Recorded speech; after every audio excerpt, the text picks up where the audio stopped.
abra sua Bíblia comigo em Hebreus, capítulo 12, Epístola aos Hebreus, capítulo de número 12.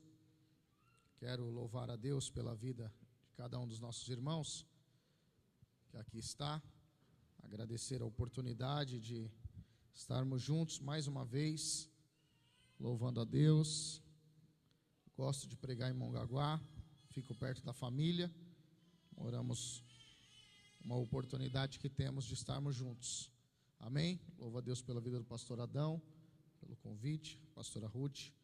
Deus abençoe cada irmão que aqui está. Amém? Hebreus 12, versículo 1 e 2. Vocês podem acompanhar comigo, que diz assim: portanto, visto que nós também estamos rodeados de uma tão grande nuvem de testemunha, deixemos de lado todo o peso e o pecado que tão de perto nos rodeia, e corramos com paciência a corrida que está proposta diante de nós, olhando para Jesus, o autor e consumador da nossa fé, o qual, pelo gozo que lhe fora proposto, suportou a cruz, desprezando a desonra, e está assentado à destra do trono de Deus. Amém? Pode tomar o seu assento, glorificando a Deus. Espírito Santo, fale conosco para a glória do teu nome, como o pastor acabou de orar, para a glória de Deus. Amém, meus irmãos? Glória a Deus. A Epístola aos Hebreus é uma carta espetacular. Ainda que ninguém tenha certeza de quem é o autor, aquele que escreveu, é a única carta que há um consenso que ninguém pode bater o martelo quem foi que escreveu a Epístola aos Hebreus. Alguns sugerem que tenha sido o apóstolo Paulo, outros Barnabé, outros Apolo, mas ao certo ninguém sabe quem escreveu. Mas apesar de não sabermos quem foi o escritor, sabemos quem foi o autor, e quem foi o autor é o que verdadeiramente importa. E isso está lá quando Paulo escreve a Timóteo, dizendo, sabendo que toda Escritura, ela é inspirada pelo Espírito Santo de Deus. Então o autor das Escrituras é o Espírito Santo de Deus. Apesar de não sabermos quem foi o escritor dessa carta, dessa epístola, nós sabemos nós sabemos o propósito pelo qual ela foi escrita. Ela foi escrita pelo menos por dois propósitos que nós podemos aqui esclarecer. O primeiro propósito, ela foi escrita para encorajar os judeus a permanecerem na sua fé em Jesus, porque os judeus haviam se convertido ao cristianismo e eles estavam sendo tentados a regredir ao judaísmo. Então, o primeiro motivo pelo qual o escritor aos Hebreus escreve é para que aquele povo continuasse firme com a sua fé em Jesus. Os judeus, os cristãos que haviam se convertido, estavam passando por um processo de perseguição, desde a morte e a ressurreição de Cristo. A igreja começa a ser perseguida. Aqueles que tinham seus negócios, perderam seus negócios. Aqueles que tinham suas casas, muitos perderam as suas casas. Outros foram apedrejados em praça pública, outros foram para a prisão, outros foram mortos, outros perderam as suas famílias, e por conta dessa perseguição, por causa do Evangelho, por conta dessa perseguição, por causa de Jesus, eles começaram a ser tentados a deixar a fé em Jesus e a retroceder. Então o primeiro propósito pelo qual o escritor aos Hebreus escreve é para que aquele povo não retrocedesse, mas permanecesse firme em Jesus, permanecesse firme com a sua fé no Senhor. Ele estava dizendo, independente da provação que você esteja passando, continue olhando para Jesus, porque Ele é o autor e o consumador da fé. Independente da luta que você está passando, continue olhando para Jesus, porque Ele é o autor e o consumador da fé. Independente das privações que você esteja passando, continue olhando para Jesus, porque Ele é o autor e o consumador da fé. Independente das humilhações, independente das lutas, independente das decepções que você esteja passando, continue olhando para Jesus, porque Ele é o autor e o consumador da fé. Eu estou pregando para alguém que pode estar passando por luta, pode estar passando por um momento de dificuldade, pode estar passando por algum tipo de humilhação, mas nessa noite eu tenho uma palavra do céu para te entregar. continue olhando para Jesus, porque Ele é o autor e o consumador da fé. Somos tentados diante das adversidades, focarmos a nossa visão na adversidade. Somos tentados diante da luta, olharmos para a luta, o nosso foco está na luta. Mas o texto que nós lemos, o escritor dá uma dica: olhe firmemente. A palavra firmemente no grego, ela traz a ideia de não desvie o seu olhar. Independente do que está acontecendo, não perca o seu foco. Ou seja, independente da luta e da adversidade, os seus olhos precisam estar voltados unicamente para Jesus, porque o autor da fé, o consumador da fé, é o nosso Senhor e Salvador Jesus Cristo. Eu não sei se tem alguém aqui nessa noite pensando em desistir. Eu não sei se tem alguém aqui nessa noite pensando em voltar. Eu não sei se tem alguém aqui nessa noite pensando em retroceder. Deus te trouxe nessa noite para dar uma palavra para o teu coração. Continue olhando para Jesus, não retroceda, não volte, não olhe para trás. Continue firme olhando para o Senhor. Esse é o primeiro propósito: encorajar os irmãos que haviam se convertido e por conta da adversidade, continuarem firmes com a sua fé na pessoa de Jesus. E o segundo propósito é para revelar a superioridade de Cristo.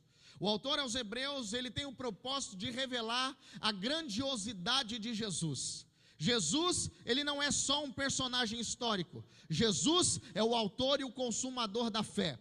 Para alguns, Jesus é uma fonte de bênção, onde ele só procura porque ele precisa de alguma coisa por Jesus. Para outros, Jesus é um personagem. Para outros, Jesus nunca existiu. Mas para nós, cremos que Jesus é Deus encarnado, e Ele é o único e o suficiente Salvador da igreja, e Ele é aquele que tem poder para livrar a nossa alma do inferno e nos levar para morar juntamente com o Senhor.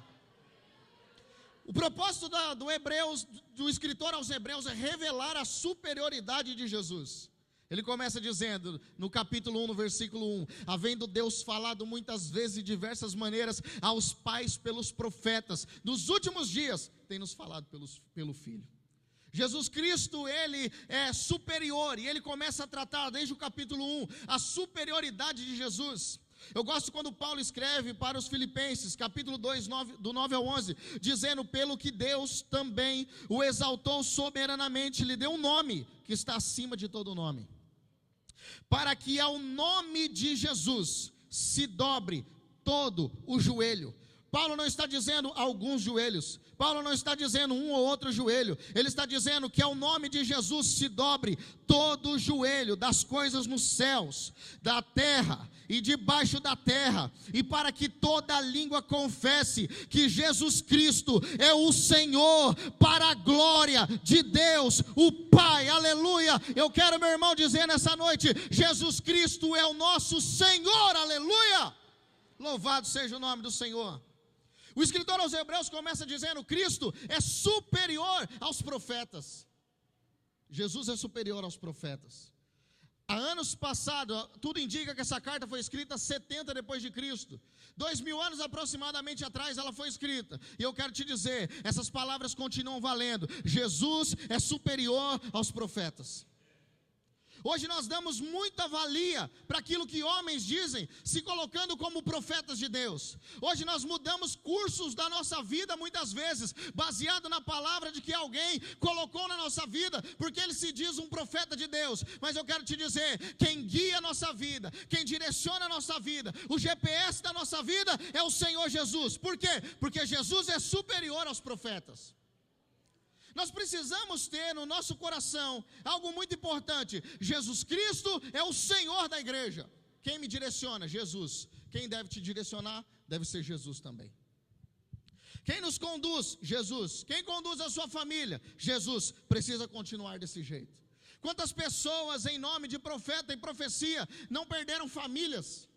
Quantas pessoas em nome de profeta e profecia não perderam ministérios? Quantas pessoas não dividiram igrejas por causa de nome de profeta e profecia? Eu e você precisamos ser guiados e conduzidos por Jesus, mediante a sua palavra, porque João diz que Ele é o verbo que se fez carne e habitou entre nós. É Jesus quem nos direciona. A minha vida não é guiada por profecia. Esses dias eu disse e repito: profecia não é combustível na vida do crente. Profecia é uma placa. Crente não é guiado por profecia, crente é guiado pela palavra de Deus. O que me direciona, o que me tira do lugar, o que me posiciona, não é o que alguém disse em nome de Deus para mim, mas é o que a palavra de Deus diz para mim. É isso que me direciona, aleluia. Quero te dizer uma coisa, meu irmão: volte os seus olhos para a Escritura de Deus. Precisamos entender que isso aqui é o manual de Deus para nós, que a palavra de Deus é o que direciona o crente, é o que conduz o crente, é o que levanta o crente, é o que coloca o crente de pé. Eu e você precisamos entender que é mediante essa palavra que nós caminhamos de fé em fé para a glória de Deus. Nós precisamos entender isso. Num tempo como esse, onde eu nunca vi tanto profeta igual está tendo hoje em dia. Levanta uma caixa de som dessa, sai um profeta de baixo, e a gente dizendo: Deus disse e Deus não disse, Deus falou e Deus não falou, Deus revelou e Deus não revelou nada, e os crentes parecendo barata tonta para lá e para cá. Não, fulano disse em nome de Deus. Não, meu irmão, deixa eu te dizer: Deus nunca vai trazer uma palavra por seu ninguém que venha ser contra a palavra do Senhor. Eu e você somos guiados pela palavra, aleluia. O que nos direciona? A palavra.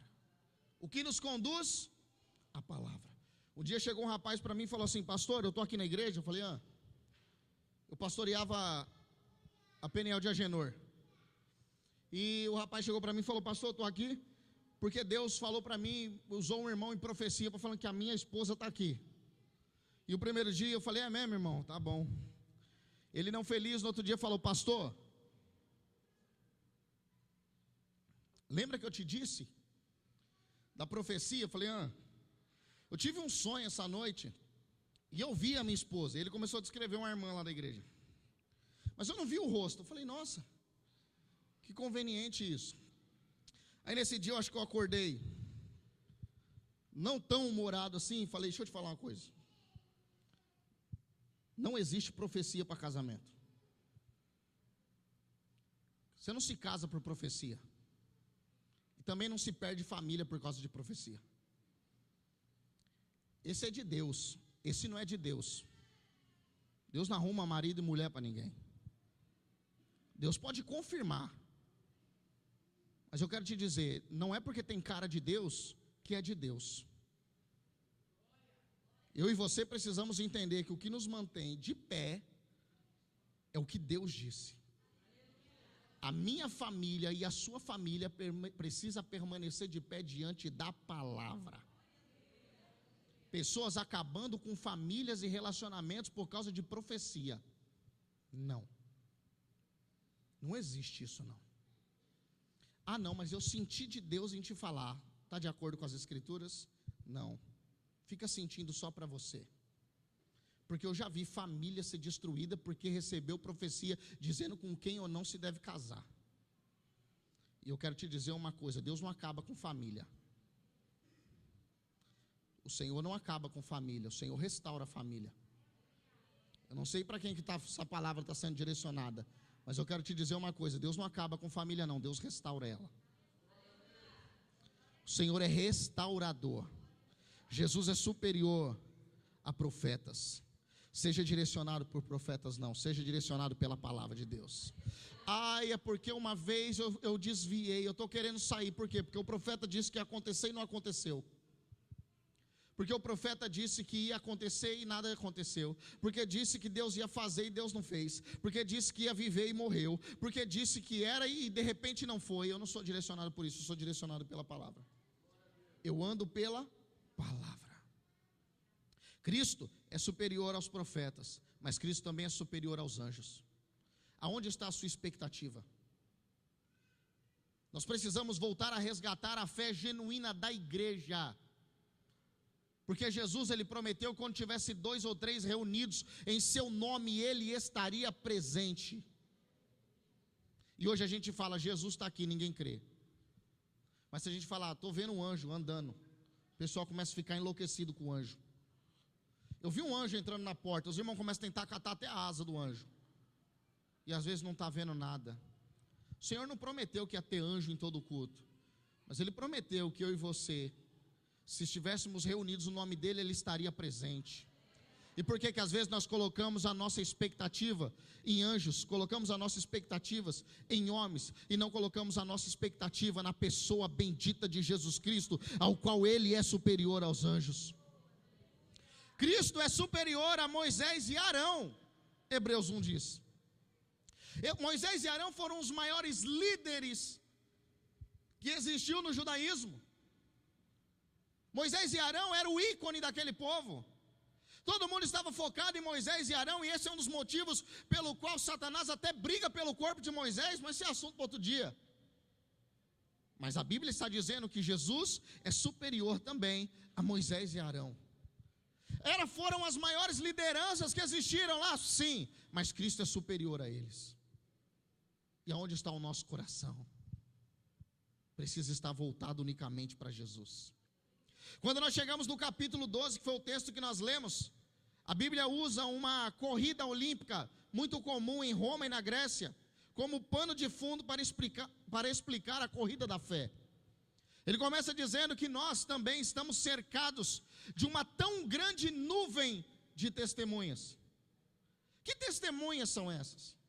Quando nós olhamos o texto com calma e estudamos a carta aos Hebreus com calma, diferente do que muitas pessoas pensam, o capítulo 12 está dentro da perícope do capítulo 11. O que é isso? O capítulo 2 faz parte do capítulo 11. O capítulo 11 não se encerra, o capítulo 11 continua. O capítulo 11 está falando da galeria dos heróis da fé. Ele fala de Abraão, fala de Sara, fala daqueles que foram guardados na cova, daqueles que foram guardados do fogo. Ele vai falando e trazendo juízes. Ele fala de Davi até Samuel. Ele vem trazendo a galeria dos heróis da fé. E quando chega no capítulo 12, que ainda está fazendo parte do capítulo 11, ele vai falar: e nós estamos cercados de uma tão grande nuvem de testemunhas. Então, muitas vezes, nós achamos que essas testemunhas aqui está falando das pessoas que estão estão nos rodeando. E aí nós até aplicamos dizendo: cuidado com a sua vida, cuidado com as suas atitudes, porque nós estamos cercados de uma nuvem de testemunha. Ou seja, elas estão olhando para você, para ver o que você fala. Isso é verdade, mas não é isso que Hebreus 12 está dizendo. O que Hebreus 12 está dizendo e trazendo é o encorajamento para prosseguir com a fé em Jesus.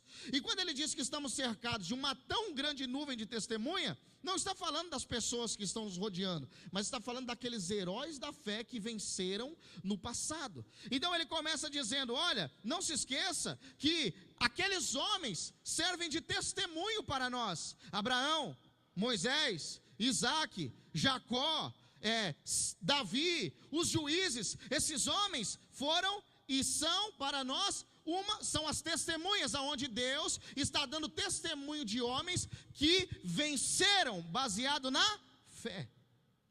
Então a galeria dos heróis da fé está trazendo para nós uma palavra de esperança, dizendo: aqueles homens venceram e triunfaram pela fé, e nós também vencemos e triunfamos pela fé. Então o capítulo 12 ele começa falando que nós estamos cercados de uma tão grande nuvem de testemunha, ou seja, o exemplo daqueles homens que continuaram caminhando e vencendo pela fé, precisa ser isso que nos motiva para continuarmos vivendo pela fé.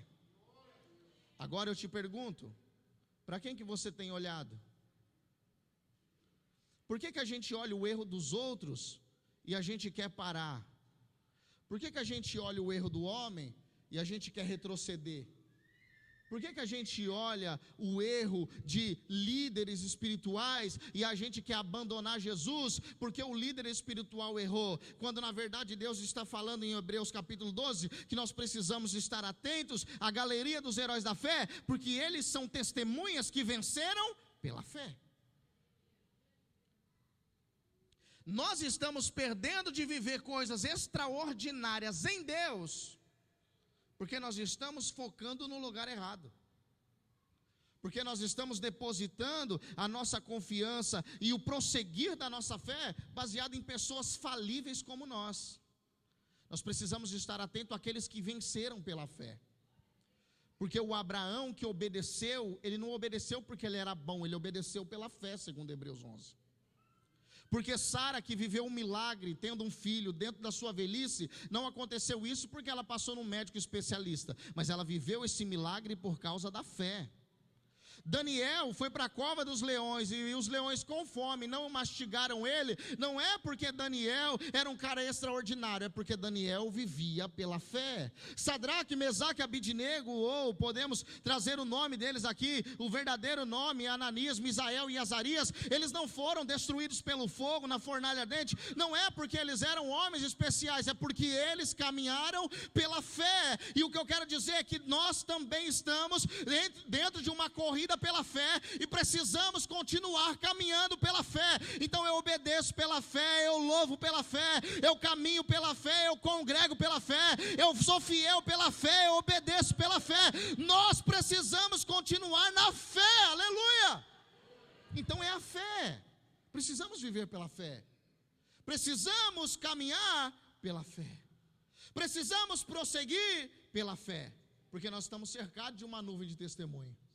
Porque eu e você temos exemplos de homens e mulheres que venceram pela fé. E eu poderia voltar a poucos anos atrás. Eu poderia falar de homens e mulheres que deixaram tudo para viver pela fé, e o Senhor honrou, e hoje ainda falamos, cantamos hoje, por exemplo, o louvor que foi louvado agora, sim, eu amo a mensagem da cruz. Foram pessoas que viveram muitos anos, alguns anos, vamos assim dizer, antes de nós, e viveram pela fé, diante da dificuldade, mas louvaram a Deus pela fé. Sabe qual é o problema? O problema é que estão pregando um evangelho que não é o de Jesus. Estão prometendo coisas para pessoas chegarem até a igreja que não é o que Jesus prometeu. Então nós vivemos com uma geração de crente frustrado. Pessoas que receberam uma promessa que se eles entregassem a vida para Jesus, ia ser um mar de rosas. Pessoas que receberam uma promessa que se entregassem a vida para Jesus, eles viveriam dentro de uma estufa espiritual, privados de qualquer problema. Não é verdade isso. Jesus disse: olha, no mundo tereis aflições, nós teremos dificuldades aqui, passaremos por lutas aqui, mas o que nos move não são só as bênçãos de Deus, o que nos move é a fé na pessoa de Jesus, aleluia. Então nós vemos pessoas facilmente pensando em desistir, olhamos crentes facilmente pensando em voltar atrás, em regredir. Pessoas que falavam: eu não oro mais, eu não me consagro mais, eu não quero saber desse negócio não, de vez em quando eu vou para a igreja. Por quê? Porque eu estou passando por tanta luta. Meu irmão, eu e você passamos por luta, mas nós temos uma esperança gloriosa. Qual é? Nunca passamos sozinhos, aonde estivermos, estaremos com Cristo, Ele está com você, para a glória de Deus, aleluia. Precisamos nisso. Então ele diz: continue firme. Existe uma galeria de pessoas que venceram pela fé, e eu quero liberar essa palavra para alguém: continue firme. Nós estamos numa corrida pela fé. Continue focado com seus olhos em Jesus. Não olhe, meu irmão, para ninguém a não ser a pessoa de Jesus, porque é Ele que vai te ajudar a chegar até o final. O que vai te manter de pé é Jesus, o que vai manter a sua família de pé é Jesus. Então continue olhando para Jesus, porque Abraão não foi diferente de nós, ele foi um homem falho como nós. Davi foi um homem falho como nós. Salomão e tantos os outros homens foram homens que passaram pelas mesmas paixões que nós, mas o que colocou esse homem na galeria da fé foi a fé. Só que eles tiveram uma fé naquilo que não viram. Agora nós temos uma fé daquilo que provamos, porque Jesus morreu e ressuscitou ao terceiro dia, e é nele que está a nossa fé, aleluia. A nossa fé precisa estar em Cristo, a nossa fé precisa estar em Jesus. Não tem mais tempo para voltar. Eu sei que a gente está acostumado, ou nem está mais acostumado a ouvir isso. Aqui eu acredito que sim, creio muito que aqui a gente escuta isso, mas deixa eu liberar uma palavra para você. Jesus está voltando, o Senhor vem,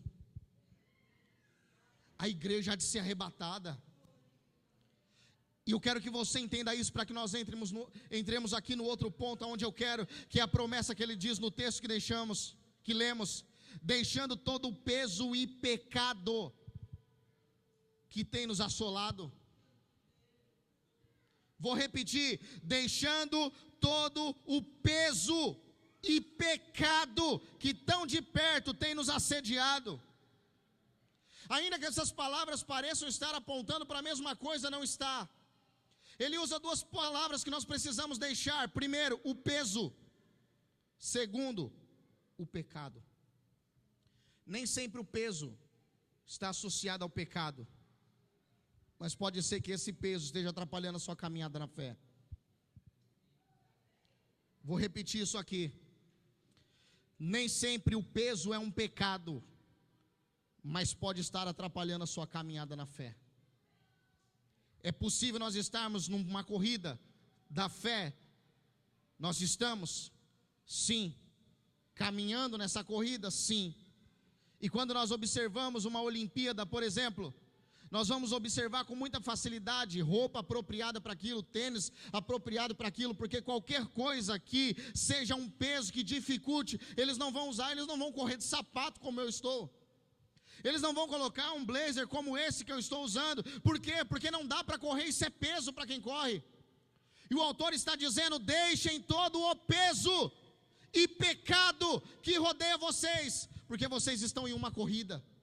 Agora eu te pergunto, estamos em um peso? Qual é o peso? Eu disse que nem todo peso é pecado, mas todo peso pode atrapalhar a sua corrida. Talvez não seja pecado, mas seja pessoas. Talvez não seja pecado, mas seja ambientes. Talvez não seja pecado, mas sejam hábitos que você carrega. E eu preciso bater com isso aqui com força, porque existem pessoas, meus irmãos, que são legais, são pessoas amáveis, mas são pessoas que nos afastam de Jesus. São pessoas bacanas, mas nos levam para longe de Jesus. E se isso é um peso para a minha corrida da fé, eu não posso continuar com ela. Se isso atrapalha a minha caminhada com Jesus, eu não posso continuar com Ele. Se isso está atrapalhando eu viver de uma forma extraordinária na presença de Deus, eu não posso. Se isso está atrapalhando a minha corrida diante do Senhor, eu também não posso. Agora, qual é o peso que você tem carregado? Aonde nós estamos vivendo um tempo como esse, aonde às vezes para pregar num culto maravilhoso de ceia, ou num culto de domingo, é um peso tremendo, aonde as pessoas estão distraídas, aonde as pessoas estão pensando o que aconteceu no começo do culto, aonde as pessoas estão pensando, por que eu estou aqui? Ou quem sabe pensando na pizza que vai comer depois do que acabar. Pelo contrário, nós nos reuníamos para a glória de Deus, para louvor de Deus, era tudo voltado para Deus, era um pensamento, era um coração, e era tudo para a glória de Deus, e Deus se manifestava no nosso meio, era sempre uma expectativa, o que Deus iria fazer hoje. E hoje a gente chega cheio do nosso eu, a gente chega cheio do nosso orgulho, a gente chega cheio da nossa vontade, e isso é peso. Às vezes, meu irmão, a gente está pensando, está num ambiente como esse aqui, aonde nós deveríamos estar louvando e exaltando o nome do Senhor, e o nosso coração está só no Senhor. Existem pessoas que estão murmurando dentro do seu coração. Existem pessoas que estão aqui e já perderam tudo que Deus fez, e que Deus ainda pode fazer até o final do culto, por causa do ato que nós tivemos quase agora. O que move a sua fé é Jesus. Meu irmão, se qualquer coisa que acontece no ambiente tira o seu foco de Jesus e traz murmuração para o seu coração, você precisa tirar esse peso de dentro de você. Nós precisamos entender que se tem um peso que atrapalha a minha caminhada com Deus, eu elimino esse peso. Eu não posso permitir que nada venha estar entre eu e o meu relacionamento com o Senhor, entre eu e a vida que eu tenho para o Senhor. Nem todas as pessoas, meus irmãos, por mais legais que sejam, são pessoas para nós andarmos juntos. Quando eu vejo aquela história daquele homem que estava 38 anos no tanque de Betesda, a casa da misericórdia, e Jesus chega até aquele homem e pergunta para aquele homem: você quer ser curado? E ele fala assim: não tem ninguém que me ajude. Jesus não pergunta para ele outra coisa a não ser: você deseja ser curado? Ele está 38 anos doente, ele está 38 anos esperando o movimento das águas, ele está 38 anos sentado esperando o milagre, e aí Jesus chega nele e diz: você quer ser curado? E ele diz: não tem ninguém que me ajude. É claro que não vai ter ninguém, ele estava rodeado de pessoas doentes. Todo mundo que estava naquele lugar também queria a cura, porque era todo mundo doente. Se você anda com gente doente, meu irmão, o que você espera? Se você anda com um crente gelado e carnal, o que você espera? Se você dá ouvido para murmurador e senta com murmurador, o que é que você espera? Não adianta você achar que vai ser um crente espiritual se você só anda com um crente carnal. Não adianta que você vai ser um homem ou uma mulher de oração se você não anda com gente que verdadeiramente ora. Como você vai ser um estudioso da palavra se você não anda com gente que ama a palavra? É diferente daquele homem que era aleijado, mas ele tinha 4 amigos que não eram. E a casa estava lotada, e ele precisando ser curado. E aqueles homens falaram: pega ele e leva ele pelo telhado e desce ele até Jesus. Por quê? Porque ele tinha 4 pessoas que eram sãs. Ele era aleijado, mas ele estava do lado de pessoas que não eram aleijadas. E o que aconteceu? Jesus curou aquele homem. Eu e você precisamos analisar o tipo de gente que a gente anda, porque, meu irmão, é um ditado antigo da nossa mãe, mas é uma realidade. Me diga com quem tu andas, eu vou dizer quem você é. Nós precisamos entender isso. Jesus Cristo disse: e tomai cuidado por vós mesmos, para que em nenhum momento os vossos corações sejam sobrecarregados com excessos e embriaguez e cuidados da vida. E, aleluia! A gente chega aqui, meu irmão, a gente só pensa em dinheiro. A gente chega aqui e só pensa em um jeito de tirar proveito da vida. Jesus está falando: tome cuidado, porque às vezes isso é peso. É gente que não tem mais tempo com a família. É tempo, aleluia! Pessoas, famílias que estão se acabando pelo anseio de ter mais. Deixa eu te dizer uma coisa, meu irmão: mais vale para o seu filho comer pizza uma vez só por mês, do que ele comer pizza todo dia e ter um pai ausente na sua casa. Jesus falou: porque virá como um laço sobre todos os que habitam na face da terra. Segundo é o pecado. Concordo com João Calvino quando ele diz que o pecado é o maior de todos os pesos, e isso não mudou. O pecado continua sendo pecado. O pecado não muda. Como disse o pastor Adão no começo do culto, tudo virou gospel.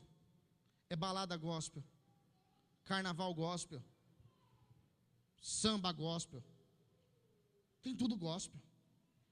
Mas deixa eu dizer uma coisa: pecado não é o que os dogmas da igreja diz que é.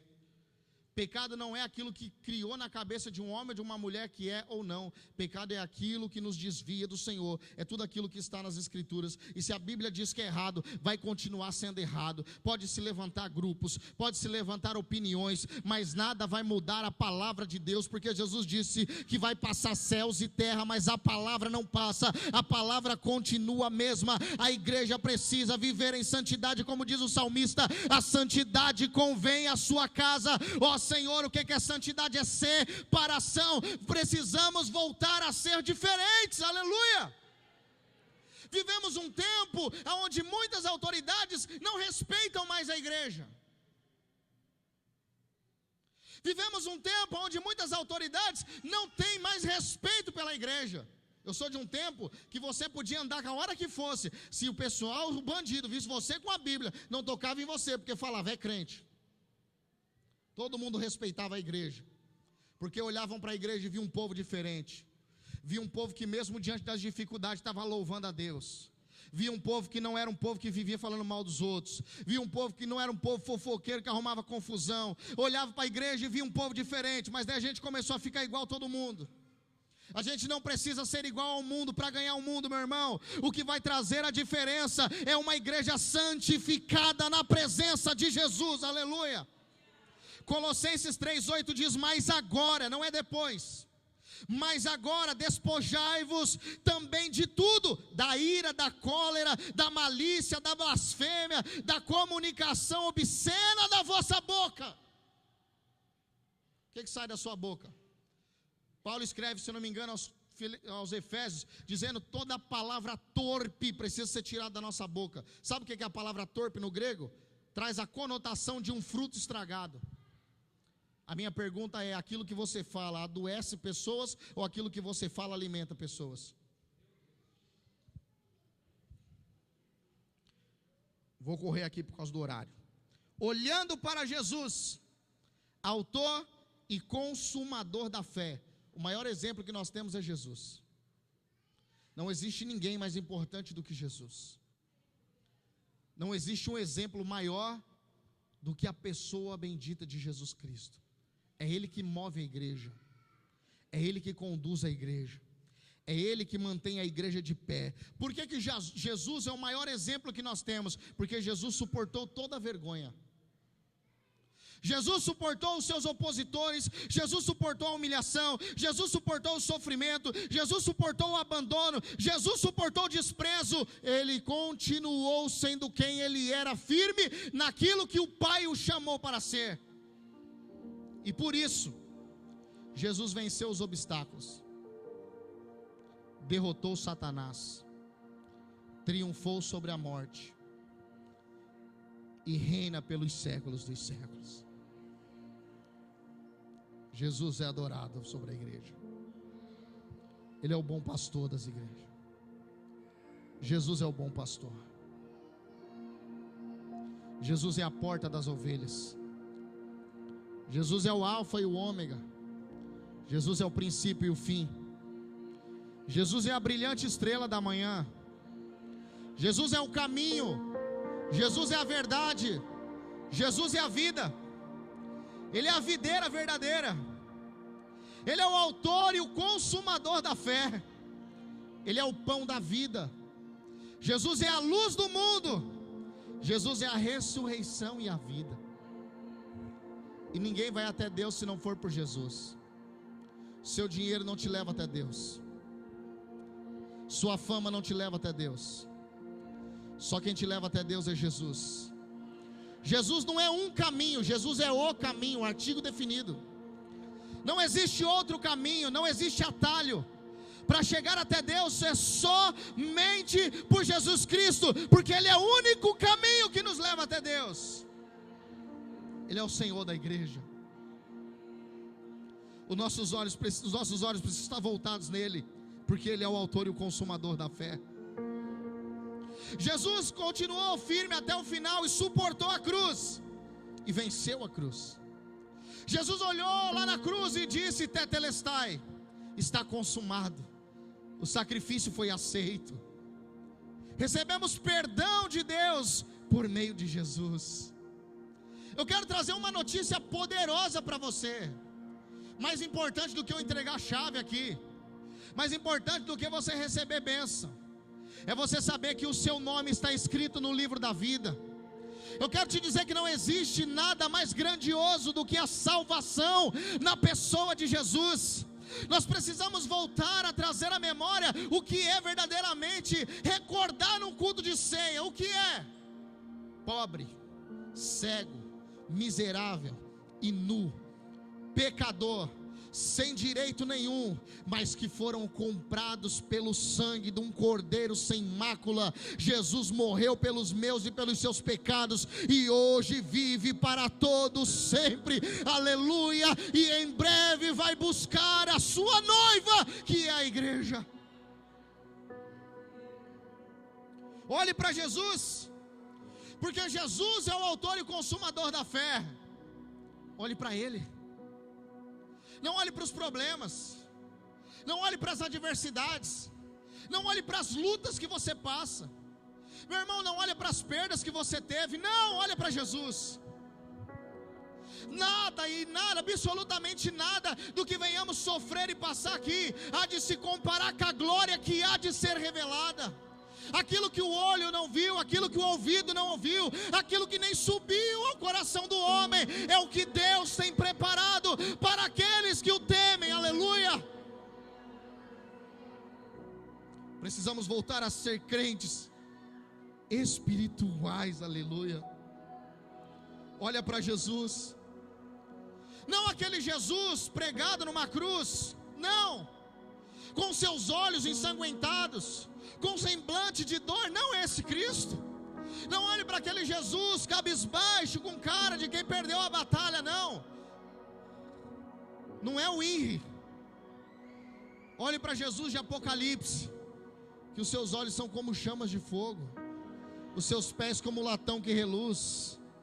Sobre a sua cabeça existe vários diademas, e sobre a sua coxa está escrito Rei dos Reis e Senhor dos Senhores, aquele que esteve morto e hoje vive para todos sempre. Aleluia. Olhe para Jesus, porque Ele é o maior exemplo que devemos seguir. Olhe para Jesus, porque Ele não desistiu diante do vitupério. Olhe para Jesus, porque Ele não desistiu diante da humilhação. Não. O apóstolo Paulo, escrevendo a Filipenses, diz que mesmo sendo Deus, não teve por usurpação ser o igual a Deus, mas esvaziou a si mesmo, tomando a forma de servo, e foi humilhado até a morte, morte de cruz. Jesus não precisava passar disso, mas Ele passou por causa de você.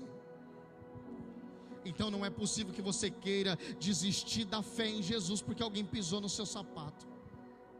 Não é possível que você queira abandonar tudo porque alguém te olhou de cara feia. Não é possível que você esteja pensando em desistir de tudo porque o pastor passou do seu lado, não viu, te deu paz do Senhor, e você levou, não deu paz do Senhor, e você levou isso para o coração. Não é possível. A fé da igreja continua em uma pessoa, não em dogmas, não em costumes, mas em uma pessoa. É nele que está a minha fé. Minha fé está em Jesus. E a sua fé? Aonde está a sua fé? Fica de pé que eu quero orar com você.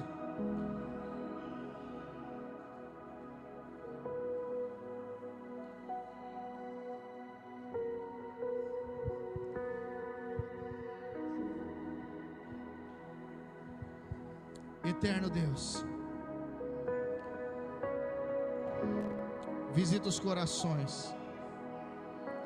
Quantas pessoas não estão correndo com mochila de pedra? Quantas pessoas não têm peso na vida? Quantas pessoas, Senhor, não estão embaraçadas com o pecado e está atrapalhando na corrida da fé? Mas que essa noite, Senhor, seja uma oportunidade de olhar firmemente para o Senhor e abandonar todo o peso e pecado que assedia.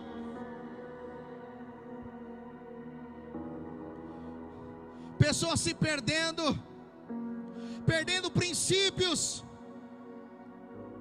abandonando a fé, negando a fé, pecando voluntariamente, como se não houvesse o amanhã. Espírito Santo de Deus, que venha ficar marcado em nosso coração, que aquele que peca voluntariamente já não resta sacrifício pelo pecado. Que haja arrependimento em nós, quebrantamento em nós, e os olhos firmemente voltados para o autor e o consumador da fé. Isso é o Senhor Jesus, e por isso nós te louvamos e adoramos o teu nome. Amém e amém. Você pode aplaudir ao Senhor, meus irmãos.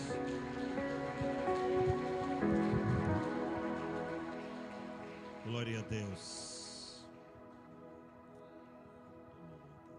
Maravilha, irmão. Quantos estão felizes por ter